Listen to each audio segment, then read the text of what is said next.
Welcome to Navabharat, నేను రఫీ. మనం రెగ్యులర్గా సీఎం రిలీఫ్ ఫండ్ అనే మాట వింటూనే ఉంటాం. అంటే న్యూస్ ఛానల్స్లో కానీ ఏదైనా ప్రకృతికి సంబంధించిన ఏమైనా వైపరీత్యాలు సంబంధించినప్పుడు కూడా మనం అయితే వింటూనే ఉంటాం. అంతేకాకుండా ఎవరైనా హాస్పిటల్కి వెళ్ళినప్పుడు కూడా ఈ రిలీఫ్ ఫండ్ ఒకటి ఉంటుంది, దాని ద్వారా మనం అప్లై చేసుకోవచ్చు అయితే చాలా మందికి తెలిసి. అయితే దీనికి సంబంధించి రీసెంట్గా చూసుకుంటే చాలా అక్రమాలు జరుగుతున్నాయి. ఫేక్ బిల్ క్రియేట్ చేసి చాలామంది అయితే అక్రమంగా అయితే గవర్నమెంట్ దగ్గర నుంచి సీఎం రిలీఫ్ ఫండ్ నుంచి అయితే మనీ దోచుకున్నారు, డబ్బులు దోచుకున్నారని అయితే అధికారులు గుర్తించడం జరిగింది. దీనికి సంబంధించి సీఎంఓ ఆఫీస్ అంటే సీఎండి ఎవరైతే ఓఎస్డీ ఉంటారో సీఎం రిలీఫ్ ఫండ్కి సంబంధించి చూసుకునే ఓఎస్డీ దీని మీద అయితే విచారణ చేయాలని అయితే ఆయన ఆదేశించడం జరిగింది. అయితే దీని మీద ఏ విధంగా అక్రమాలు జరుగుతున్నాయి, అంతేకాకుండా ఏ విధంగా క్రియేట్ చేస్తున్నారు బిల్లులు, అసలు సీఎం రిలీఫ్ ఫండ్ ఎందుకు క్రియేట్ చేశారు, ఆ సీఎం రిలీఫ్ ఫండ్కి ఎందుకు ఫండ్స్ వస్తాయి ఒకసారి తెలుసుకునే ప్రయత్నం చేద్దాం.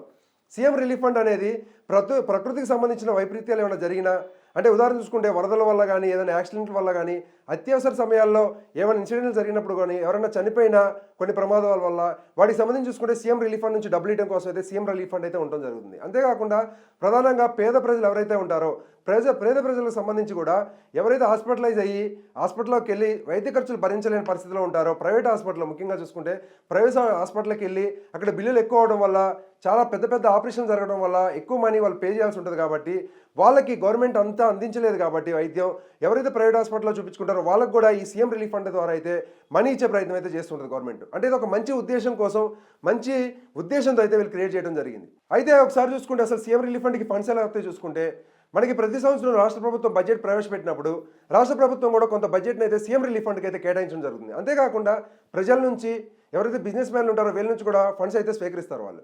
అంటే ఎవరైతే గవర్నమెంట్కి ఇవ్వాలనుకుంటారో అంటే సీఎం రిలీఫ్ ఫండ్కి ఇవ్వాలనుకున్నారు ప్రజలు వాళ్ళు కూడా యూపీఐ ద్వారా కానీ లేదు అంటే చెక్కుల ద్వారా కానీ ఇవ్వచ్చు. అయితే వాటి ద్వారా కూడా స్వీకరిస్తూ ఉంటారు.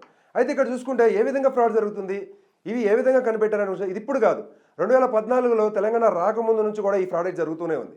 తెలంగాణ వచ్చిన తర్వాత 2014 తెలంగాణ వచ్చిన తర్వాత కేసీఆర్ ప్రభుత్వం కూడా చాలామంది ఈ విధంగా ఫేక్ బిల్ క్రియేట్ చేసి డబ్బులు అయితే పొందుతున్నారని చెప్పి కనిపెట్టడం జరిగింది. వాళ్ళ మీద కేసులు పెట్టి వాళ్ళని జైలుకు పంపించడం కూడా జరిగింది. అయితే ఇప్పుడు రీసెంట్గా చూసుకుంటే ఇప్పుడు మళ్ళీ ఓఎస్డీ సీఎం రిలీఫ్ ఫండ్ చూసుకునే ఓఎస్డీ అయితే ఇప్పుడు ఎవరైతే ఉన్నారో వేముల శ్రీనివాస్ ఎవరైతే ఉన్నారో ఈయనైతే ఫోకస్ చేయడం జరిగింది. అయితే దీనికి సంబంధించి చూసుకుంటే ప్రతి జిల్లా నుంచి ప్రతి నెల కూడా 800 అప్లికేషన్లు అయితే వస్తూ ఉన్నాయంట. అయితే 800 అప్లికేషన్లో ప్రతి జిల్లా నుంచి ప్రతి నెల కూడా ఒక 50 అప్లికేషన్లు అయితే పరిశీలించాలని అయితే వాళ్ళు నిర్ణయించారు. అయితే ఈ చెకింగ్లో భాగంగానే 50 అప్లికేషన్లు పరిశీలిస్తున్నప్పుడు ర్యాండమ్గా వీళ్ళకైతే చాలా అక్రమాలు జరుగుతున్నాయి. అనవసరంగా అంటే అక్కడ ఇన్పేషెంట్ ఎక్కడా లేకుండానే వీళ్ళు బిల్లులు క్రియేట్ చేసి వీళ్ళైతే డబ్బులు తీసుకుంటున్నారు, చెక్కులు వాళ్ళు తీసుకుంటున్నారని చెప్పేసి అయితే గుర్తించడం జరిగింది. దీనికి సంబంధించి కూడా చాలా హాస్పిటల్ని అయితే సీజ్ చేయడం జరిగింది. అయితే ఇదే విధంగా జరుగుతుంది ఈ ఫ్రాడ్ ఇప్పటి నుంచే కాదు 10 సంవత్సరాల నుంచి కాదు, అంటే 10 సంవత్సరాలే కాదు ఇంతకుముందు తెలంగాణ ప్రభుత్వం ఏర్పడక ముందు నుంచి కూడా ఈ విధమైన ఫ్రాడ్ అయితే జరుపుకుంటూ వస్తుంది. అయితే ఇది ఏ విధంగా చేస్తారో ఒకసారి చూసుకుంటే హాస్పిటల్లోకి పేషెంట్ వెళ్లకుండానే అక్కడ ట్రీట్మెంట్ జరిగినట్టు, అక్కడ ఆపరేషన్ చేసినట్లు, తర్వాత అక్కడ మెడిసిన్ తీసుకున్నట్లు, అక్కడ టెస్టులు చేసినట్లు వీటన్నిటికి కూడా క్రియేట్ చేస్తారు బిల్లు. అంటే ఇదంతా ఒక 1 వీక్ ప్రాసెస్ ఉందనుకుంటే 1 వీక్ నుంచే ఎవరైతే ఫ్రాడ్ చేయాలనుకుంటున్నారో వాళ్ళు హాస్పిటల్కి వెళ్ళిపోయి ఇవన్నీ కూడా క్రియేట్ చేస్తారు. ఎవరితో అక్కడున్న హాస్పిటల్తో టైప్ అయిపోతారు, కుమ్మక్క అయిపోయి వీళ్ళిద్దరూ ఎవరైతే ఫ్రాడ్ చేయాలనుకున్నారో ఇతను అక్కడ హాస్పిటల్తో మాట్లాడుకొని వాళ్ళ దగ్గర నుంచి బిల్స్ తీసుకుంటారు. హాస్పిటల్ నుంచి అక్కడ పేషెంట్కి ఆపరేషన్ చేసినట్టు బిల్ తీసుకుంటారు. హాస్పిటల్లోనే మెడికల్ షాప్ ఉంటుంది కాబట్టి మెడికల్ షాప్లో మెడికల్ తీసుకున్నట్టు వాళ్ళు బిల్ క్రియేట్ చేస్తారు, కానీ మెడికల్ తీసుకోరు, అక్కడే ఉంటుంది. ఇక్కడ ఆపరేషన్ చేసినట్టు తీసుకుంటారు, ఆపరేషన్ చేయరు. తర్వాత టెస్టులకు సంబంధించి కూడా టెస్టులు చేసినట్టు వాళ్ళు బిల్ తీసుకుంటారు, కానీ అక్కడ టెస్టులు చేయరు.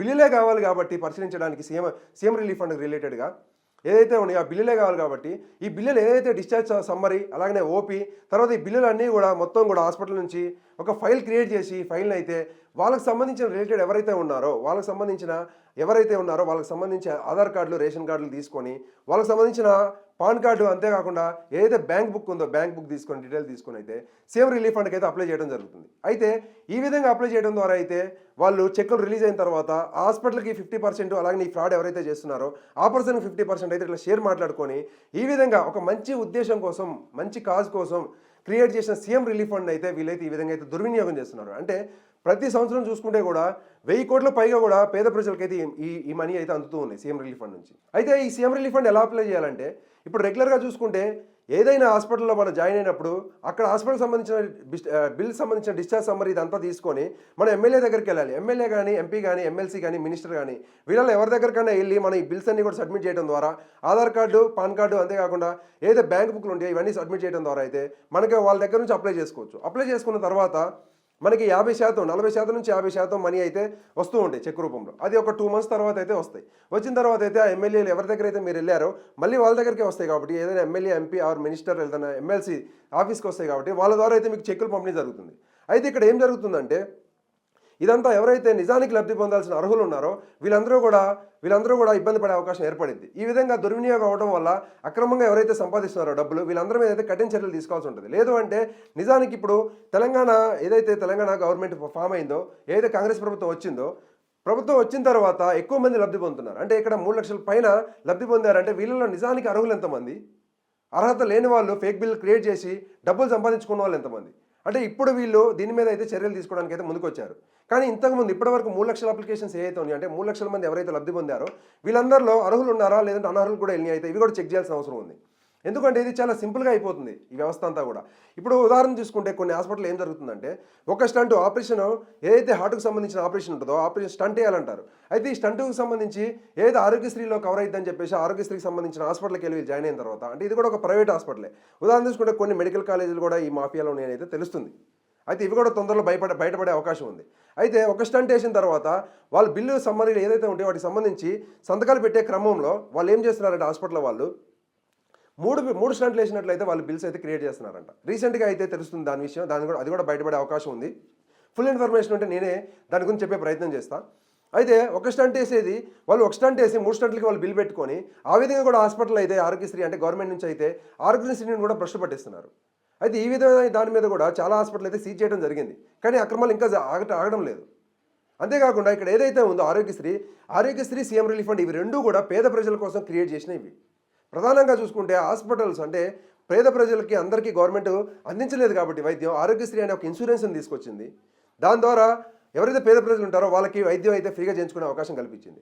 ఎవరైతే ప్రైవేట్ హాస్పిటల్లో ఆరోగ్యశ్రీ అందుబాటులో లేని ఉంటుందో, ఏదైతే కొన్ని ప్రైవేట్ హాస్పిటల్లో స్టంట్లు కానీ ఏదైనా ఆపరేషన్స్ కానీ పెద్ద ఆపరేషన్స్ కానీ చేసుకోవాల్సిన పరిస్థితి ఉంటుందో వాటి దగ్గరికి వెళ్ళినప్పుడు కూడా చేయించుకున్నా సరే వాళ్ళకు కూడా సీఎం రిలీఫ్ ఫండ్ ద్వారా అయితే డబ్బులు ఇవ్వాలని అయితే ప్రభుత్వం భావించి మంచి ఉద్దేశంతో అయితే వీళ్ళు సీఎం రిలీఫ్ ఫండ్ కూడా అందించే ప్రయత్నం చేస్తుంటే, ఇక్కడ మాత్రం అక్రమార్కులు ఎవరైతే ఉంటారో ఇటు పేద ప్రజలకు సంబంధించి వైద్యానికి సంబంధించి ప్రధానంగా చూసుకుంటే వైద్యానికి సంబంధించి వీళ్ళకి లబ్ధి పొందే అవకాశం ఉన్న ఆరోగ్యశ్రీ అలాగనే ఏదైతే సీఎం రిలీఫ్ ఫండ్ ఉందో ఇవి రెండూ కూడా భ్రష్టు పట్టిపోతున్నాయి.